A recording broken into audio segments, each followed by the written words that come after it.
Ya, Bang Firdaus, apa kabar Bang? Baik, baik. Bang, sebagai pakar hukum menanggapi polemik antara keluarga Bibi dan Vanessa seperti apa sih Bang? Ya kalau dari gue sih pikirnya ini kasus-kasus apa ya? Kasus kalau bahasa pasalnya itu pasal karet sebenarnya. Istilahnya gitu, berawal dari pasal karet, akhirnya ujung-ujungnya pasal ini jadi besi gitu kan. Karena apa? Karena ketidakdewasaan dari kedua kubu kalau menurut gue sih. Menurut gue sih sebenarnya kedua kubu ini harusnya stop ya, bertemu dengan media, stop untuk diwawancara, melebar kemana-mana. Akhirnya ada orang yang nggak ada legal standingnya ikut bicara, dan dia ikut menghardik, mencaci maki, sehingga muncul pasal baru dan pidana baru dalam satu pembahasan itu. Jadi miris sekali menurut gue gitu. Dan gue lihat di sini sebaiknya kasus ini segera diredam lah oleh kedua belah pihak, bicara bersama gimana jalan baiknya, karena biar gimana kan Gala Sky itu anaknya hasil dari pernikahan Bibi dengan Vanessa Angel. Jadi di sini harus ada kedewasaan dari masing-masing pihak. Kalau nggak ada kedewasaan, gue rasa sulit. Artinya harus ada yang mengalah atau gimana Bang? Kedua belah pihak kan sama-sama egois nih Bang. Harus ada yang mengalah, dari semuanya harus ada yang mengalah. Dari pihak Pak Faisal sampai ke Pak Dodi juga harus ada yang mengalah. Karena apa? Karena pembisik-pembisiknya ini yang mengerikan gitu. Pembisik-pembisik yang memang seakan-akan mereka itu membela pihak gitu kan, pihak yang satu, dan tapi padahal itu menjerumuskan kalau menurut saya. Kalau menurut saya kita sadar diri aja lah, kasihan Gala gitu kan. Apalagi sekarang ini kalau kita mengurut pada undang-undang ya, banyak banget pelanggaran-pelanggaran yang memang dilakukan juga oleh keluarga Pak Faisal. Banyak pelanggaran-pelanggaran itu. Kalau dari keluarga Pak Dodi saya belum melihat ya pelanggaran-pelanggaran seperti apa, karena beliau baru sebatas meminta hasil tes DNA, terus mau memindahkan makam ya kan, itu lalu minta donasi itu jangan dilanjutkan. Itu saya rasa itu hak prerogatif dari seorang kakek kepada cucunya gitu. Karena ada masalah yang prinsip di kehidupan mereka mungkin. Jadi gue lihat di sini kayaknya ada hal-hal yang tidak bisa dijabarkan di hadapan umum oleh kedua belah pihak ini, keluarga Mbak Bibi maupun keluarga Vanessa Angel maupun keluarga Bibi. Kenapa? Karena mungkin sejak dulu mereka ada api dalam sekam, sekarang baru meledak. Artinya mereka harus duduk bareng, dan hari ini juga Komnas Ham kabarnya ke rumahnya Haji Faisal Bang.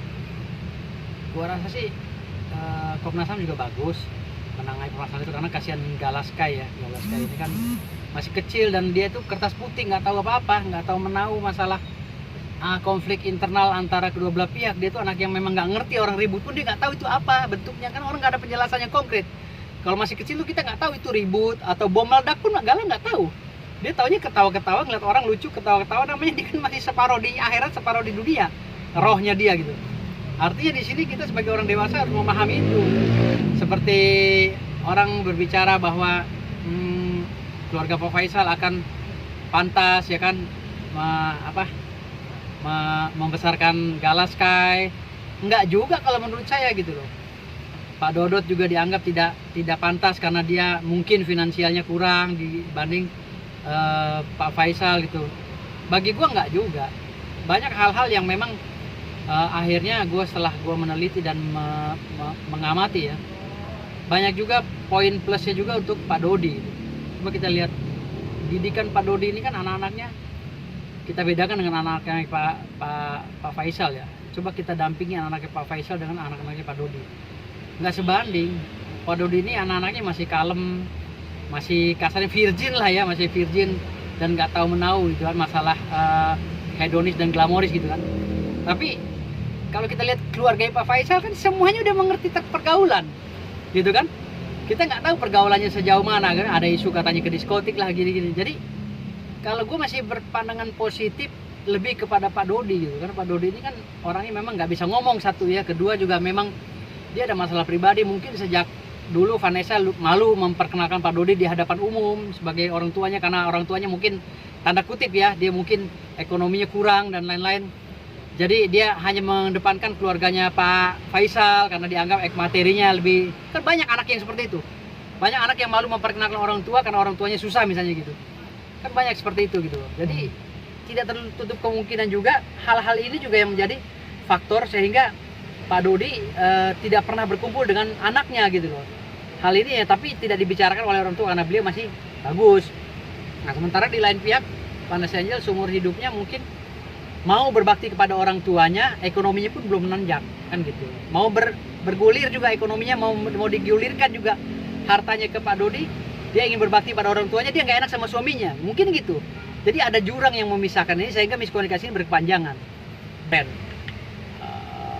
sebenarnya permohonan dari Pak Dodi ya agar gala ini jangan dulu diribut-ributkan masalah donasi itu benar loh. Kenapa? Kita melihat Pak Dodi ini sayang dengan cucunya agar cucunya tidak dieksploitasi. Ingat loh, anak kecil itu tidak boleh dieksplor, tidak boleh dipertegas jati dirinya, namanya harus disamarkan. Itu menurut undang-undang loh. Itu ada namanya kode etik penyiaran di dalam undang-undang pers dan lain-lain ya. Kode etik penyiaran itu nggak boleh, mukanya harus diblur, gitu kan? Muka harus diblur, namanya pun harus disamarkan. Anak kecil karena mempengaruhi dia secara psikolog nanti ke depannya gitu. Makanya kalau seandainya Pak Faisal ini tetap melaksanakan itu, dia telah mengeksplor, dia sekeluarga telah mengeksploitasi gala untuk kepentingan pribadi mereka. Kenapa saya bilang untuk kepentingan pribadi? Karena berkat adanya gala, akhirnya Fuji dapat mobil, akhirnya Fuji bisa jadi endorse, akhirnya Fuji yang tadi Instagramnya pengikutnya hanya 2.000 jadi 1 juta sekian gitu. Ini kan keuntungan-keuntungan yang dihasilkan dari Gala Sky yang bisa termaktub dalam undang-undang perlindungan anak gitu loh. Dia bisa terancam hukuman 15 tahun loh Pak Faisal sekeluarga termasuk Fuji. Dan itu tadi poin-poin yang tadi bilang, dia tidak hati-hati dalam mengeksploitasi video-video dan gambar-gambar Gala Sky. Sementara Gala Sky kita tahu belum ada seminggu matanya dioperasi, dia sudah diekspos di televisi, dia sudah diekspos di media sosial. Nah, kita tahu juga sekarang saat COVID-19 tidak ada protokol kesehatan yang diterapkan di Gala anak yang masih balita ini agar dia tidak terlepas dari tidak terkontaminasi dari COVID-19.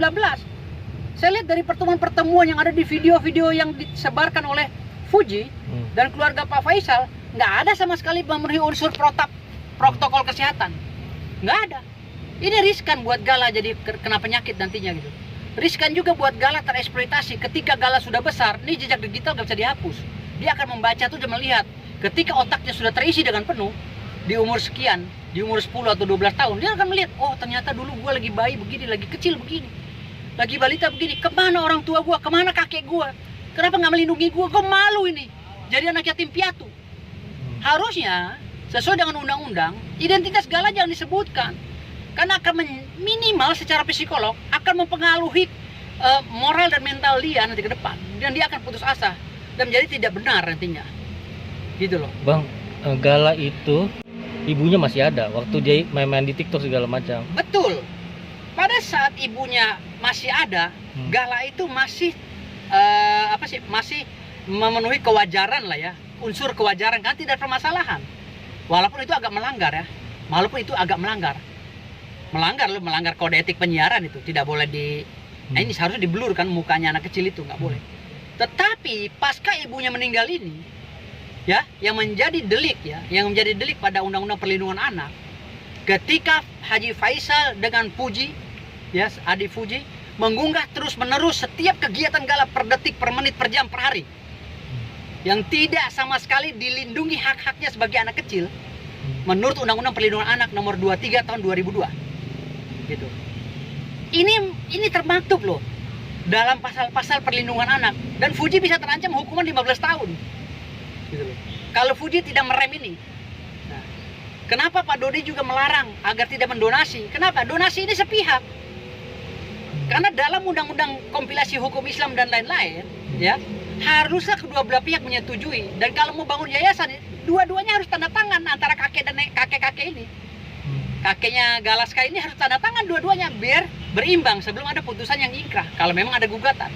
Tapi saya rasa gugatan itu juga konyol kalau mau gugatan perwalian anak apa segala, konyol itu. Masa kakek nenek kakek mau gugat hak cucunya gitu loh. Yang ada gugatan perwalian itu ya biasanya dilakukan oleh suami istri gitu. Tapi dalam kasus ini kakek gugat sebagai cucu kan lucu. Kalau cucu itu diumbar aja dia bebas kemana? Mau lihat kakeknya yang mana bebas kan kakeknya. Akan melanggar hak asasi manusia ketika cucunya dibatasi bertemu dengan kakek neneknya atau keluarganya, omnya, tantenya gitu. Gitu loh. Inilah yang saya bilang batasan-batasan ini harus dijelaskan. Gitu loh. Kalau memang katanya Pak Dodi bisa membahagiakan Gala dengan liburan ke Bali, liburan ke Australia, liburan, itu bukan jaminan, Pak. Pendidikan anak secara psikolog yang lebih baik itu lebih diarahkan ke agama, masuk ke pesantren. Tapi nanti ketika sakitnya sudah sembuh, ini Gala kan operasinya aja belum selesai nih, matanya masih biru, udah dieksploitasi di TV, ya, mengundang perhatian orang sehingga orang iba akhirnya nyumbang tanpa persetujuan Pak Dodi. Ini sangat melanggar, Pak. Sangat melanggar. Ini termasuk dalam eksploitasi anak. Dan puji dengan Haji Faisal bisa terkena ini. Pasal-pasal yang ada dalam Undang-Undang Perlindungan Anak. Percaya sama saya. Gitu. Makanya saya bilang tadi di sini agar ini tidak berlarut-larut, segera stop, berdamai. Nah, Pak Dodi juga jangan sampai istilahnya besar hati, segera layaknya dulu pernah bernostalgia kembali ya, layak dulu pernah baik dengan keluarga Pak Faisal, segera, mumpung ini belum menjalar kemana-mana. Hati-hati nih. Kalau menurut saya, saran saya udahlah jangan mengembang kemana-mana, damai saja, potong tumpeng, panggil semua tokoh-tokoh yang sudah masuk dalam peristiwa ini, udah kita tutup. Besok Gala hidup dengan baik ya, insya Allah Gala juga banyak yang mau melindungi.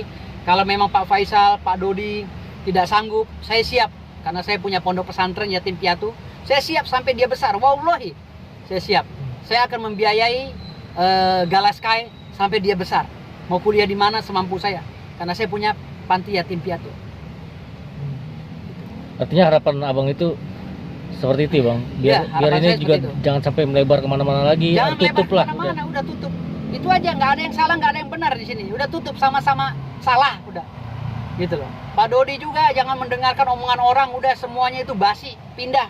Akhirnya kasus kalian ini menjadi panggung bagi orang-orang yang ingin mencari nama gitu. Jadi panggung. Sebaiknya tutup saja lah, ini kasus mudah sebenarnya. Pasal karet sebenarnya tadinya. Jadi pasalnya jadi pasal besi karena apa? Egosentris. Tidak ada yang mau ngalah. Gitu. Artinya sebagai kakek harus ada rasa turunkan ego semuanya. Perkembangannya. Dan yang terpenting jangan tanggapi wartawan, udah. Kalau mau manggil wartawan nanti kalau udah damai, potong tumpeng, dari itu aja.